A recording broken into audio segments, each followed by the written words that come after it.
Здравствуйте, дорогие друзья! Вы на канале Балуем животики. И сегодня я хочу с вами поделиться очень простым, но очень вкусным рецептом приготовления баклажан.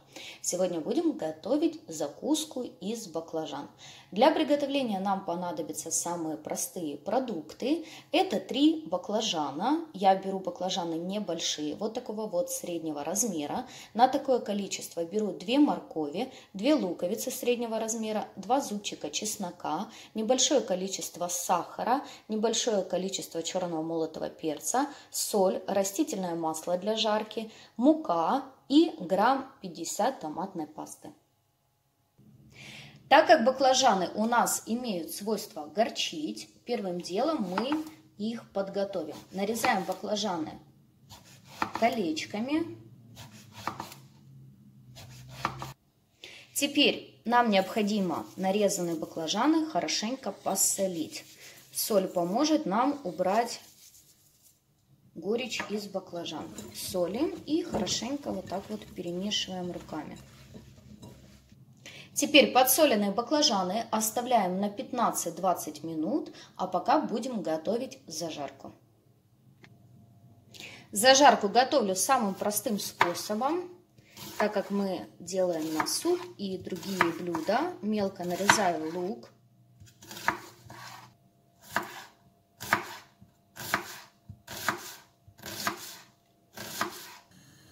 Хорошо разогреваем сковороду с растительным маслом.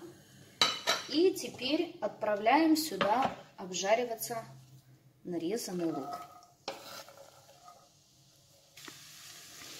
Жарим на среднем огне до мягкости лука.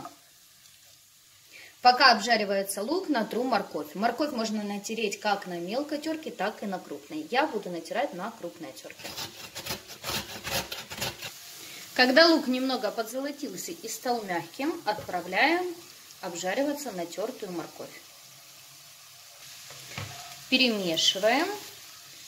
И продолжаем жарить морковь вместе с луком на среднем огне до мягкости моркови. Когда морковь уже немного обжарилась с луком и стала мягкой, теперь мы сюда добавляем томатную пасту.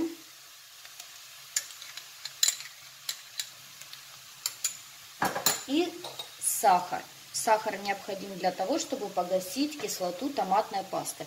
Сахара нам необходимо приблизительно 1 столовая ложка. И теперь хорошенько все перемешиваем.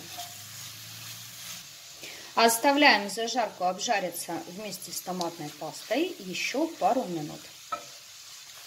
Теперь через пару минут мы немного поперчим зажарку и подсолим.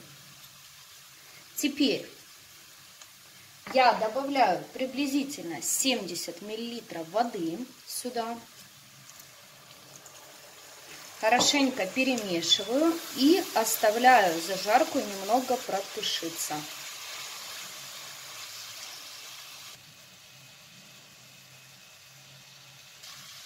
Зажарка наша готова.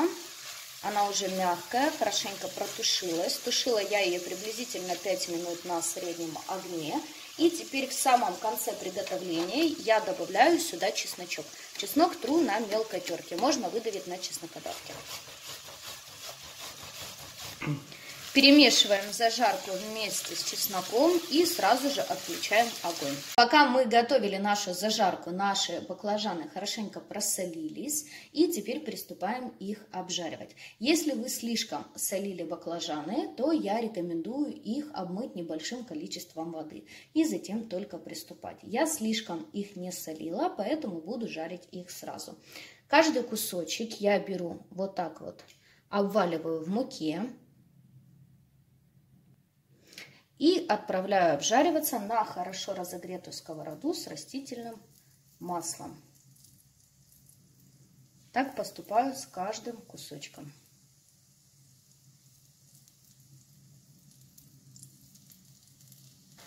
Жарим баклажаны на среднем огне до золотистого цвета с обоих сторон. Когда баклажанчики подзолотились с одной стороны, я их переворачиваю и продолжаю жарить с другой стороны. Готовые баклажаны я выкладываю на тарелочку, застеленной бумажными полотенцами, чтобы убрать лишний жир. Баклажаны обжарили, и теперь формируем нашу закуску. Я беру кусочек баклажана и теперь на него выкладываю нашу зажарку. Вот так вот распределяю ложкой. Теперь накрываю другим кусочком и еще раз покрываю зажаркой.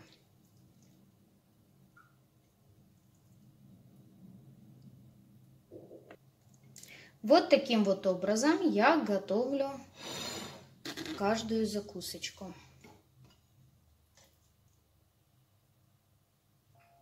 Закусочка наша уже готова, и теперь вот каждый кусочек можно украсить петрушечкой или укропом по вашему желанию. Вот и все, друзья, такой вот простой, но очень вкусный рецепт, а главное из всем доступных продуктов. Такую закуску можно смело подать как на праздничный стол, так и приготовить дополнение к обеду или ужину. Это очень вкусно, а готовить действительно просто. Я желаю вам всего хорошего, друзья, приятного аппетита. Обязательно подписывайтесь на наш канал, вас ждет еще очень много вкусных и интересных рецептов. До скорых встреч!